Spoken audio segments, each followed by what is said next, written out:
So given this separation in the physical resources of complex learning systems between a modular hierarchy and a component hierarchy, I'd like to discuss some of the more detailed constraints on the component hierarchy. But first, I'm calling it a component hierarchy. But what's the difference between a module and a component? As we discussed earlier in the course, modules don't correspond with behaviors or cognitive features. And in order to limit the resources required by the system, there has to be a significant information exchange between modules. So these information exchanges will have very complex behavioral meanings.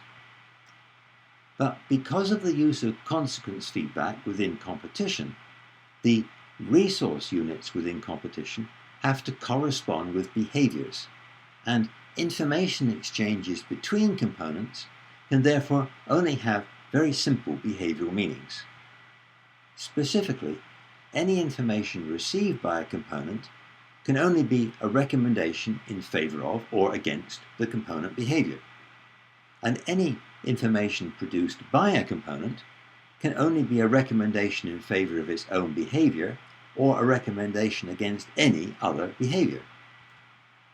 But like the modular hierarchy, components will tend to be organized into a hierarchy to economize on resources.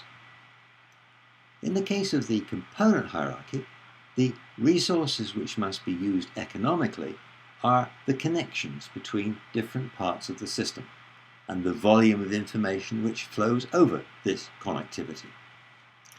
A complex learning system will need to define very large numbers of receptive fields. And the learning system will have to have available a very large number of detailed behavioral actions, like muscles that can be moved, for example, which need to be guided by receptive field detections.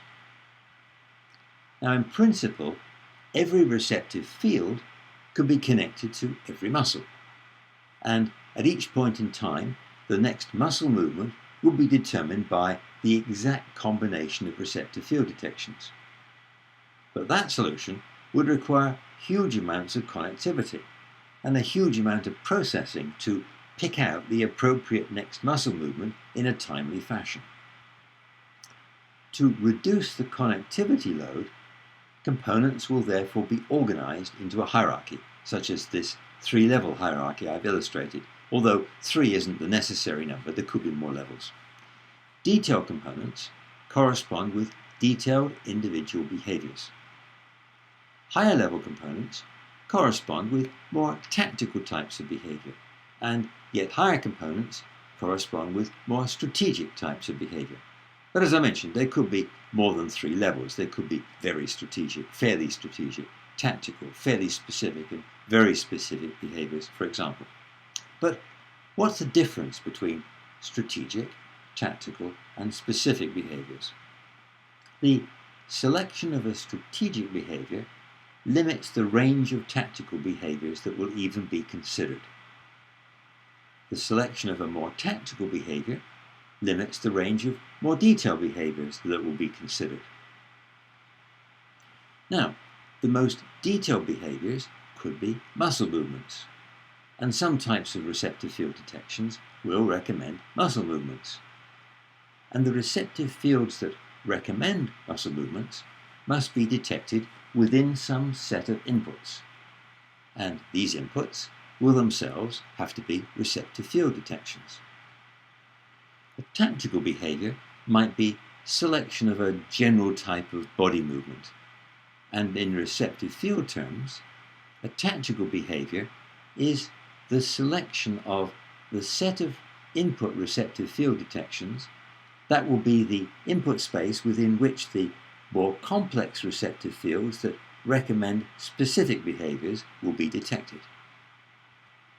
Then, a strategic behavior might be selection of a general type of response to a situation, and in receptive field terms, it's the selection of the set of receptive fields within which the receptive fields recommending tactical behaviors will be detected. Let me say all that again, but adding a bit more detail to the diagram. Receptive fields detected within some arrays, like the one at the top, are inputs to a group of strategic behavior components. The receptive fields detected by these arrays are appropriate for recommending different strategic behaviors. So when receptive fields are detected within these arrays, they're inputs to all the strategic components and have different recommendation strengths in favor of different strategic behaviors. The competition selects one behavior, and generally most of the recommendation strengths in favor of the selected behavior will be carried by a subset of the receptive fields that are active, and I've indicated that subset by the green arrows. The accepted strategic behavior is therefore the release of that subset to contribute to the detection of receptive fields in other arrays that have receptive fields effective for recommending more tactical behaviors. These arrays detect receptive fields within that selected information, and the receptive fields they detect are effective for recommending more tactical behaviors, which are again implemented by information releases, but only to components corresponding with tactical behaviors of the already selected strategic type. Once again, one of those tactical behaviors is selected, and again, some receptive fields contributed more recommendation strength to that selected behavior, and again I've indicated those by the green surrounds, and it's those receptive field detections that are released to other arrays that detect receptive fields appropriate for recommending specific behaviors. There's receptive field detections in those arrays which are then released, but just to components corresponding with specific behaviors that are within the already selected tactical type. The resultant competition selects one of those tactical behaviors, and again, some of the receptive fields contribute most to the recommendation strength in favor of that specific selected behavior, and it's those receptive fields that are released to drive actual muscle movements, for example. Now, there's lots of different types of behaviors that could be recommended, and there can be strategic, tactical, and detailed behaviors of each type. For another example, let's think about indirect activation. A strategic behavior selection could be to choose some kind of indirect activation of receptive fields. That would mean that there was no behavior of a different type, like responding to an immediate physical threat, for example, that should have higher priority over processing resources.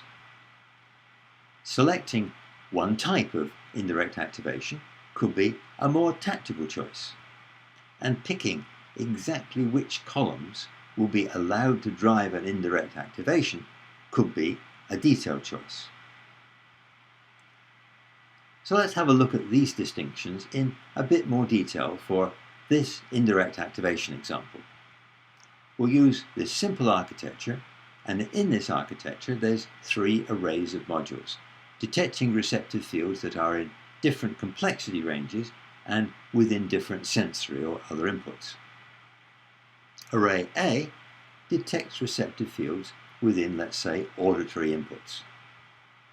Array I detects receptive fields that correlate with groups of modules in array A that tend to detect their receptive fields at similar times. Array V detects receptive fields within visual inputs. So the receptive fields in I get inputs from subsets of columns in array A, different columns from different subsets, and each subset is made up of columns in A that have often been active at the same time in the past. Outputs from the columns in array I target groups of columns in array V that have often been active when the column in I was also active. And again, different columns in array I target different groups in array V, but each group is defined on the basis of frequent past simultaneous activity. Then there's a component that corresponds with the relatively strategic behavior of performing an indirect activation. Acceptance of this behavior would release the outputs of array A to array I. This component gets recommendations from array A, but other receptive fields may also recommend the indirect activation behavior, even though they wouldn't themselves be released.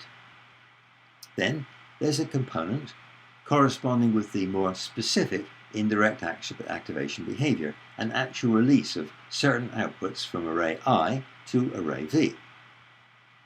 This component gets recommendations from array I, and again may also get recommendations from other arrays as well. So let's suppose that some columns in the auditory array A detect their receptive fields. These receptive fields have recommendation strengths, among many others, in favor of their own release to array I. Other arrays may also recommend the release. These other arrays are detecting receptive fields that discriminate, for example, between circumstances in which an externally directed action is very appropriate and circumstances in which an internally directed behavior, like an indirect activation, is appropriate. For example, does the system need to act immediately, or is there time to think about it for a bit? If the release behavior is accepted, the outputs from array A are released to array I. In array I, they drive receptive field detections. In other words, detections of groups of columns in array A that are currently active and have often been active at the same time in the past. These array I receptive fields recommend their own release to array V, and if other receptive field detections in other arrays reinforce that recommendation, they're released. They're released to array V, where they drive receptive field activations. So the activated columns in visual array V will therefore be the ones that have often been active in the past when a number of different groups of auditory columns in array A have also been active. And as we'll get to later, this could support things like hearing the word dog and getting a pseudo-visual image of what a dog looks like, because you've often heard the word dog in the past when you are looking at a dog. So, in summary of this section, the more strategic behaviors are selections of the information within which receptive field detections recommending a more tactical behavior will be selected. And the more tactical behaviors are selections of the information within which receptive field detections recommending more detailed behaviors will be detected.